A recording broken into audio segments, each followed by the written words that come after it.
Brigada Balita Nationwide. National Security Advisor Anyo muling iginit na hindi bubuwagin ang NTF-ELCAC. Brigada Cath Austria, i-brigada mo. Brigada Live Report.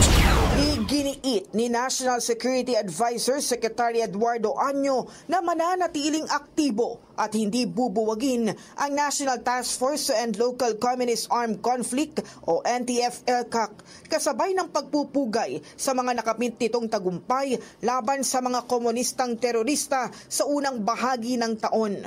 Sa first quarter accomplishment report ng NTF-ELCAC, inilahad ng Joint Regional Task Forces at National Clusters ang mga tagumpay ng Whole of Nation approach laban sa Communist Terrorist Group, kabilang ang pagpapatuloy ng Barangay Development Program at pagtatatag ng mga local amnesty boards na layuning hikayatin ang mga rebelde na magbalik loob sa pamahalaan. Ayon kay NSA Anyo, ang NTF-ELCAC ay nananatiling pundasyon hindi lamang sa laban kontra insurgency, kundi bilang modelo ng epektibong pagtutulungan ng iba't ibang sangay ng pamahalaan tungo sa kapayapaan at kaunlaran.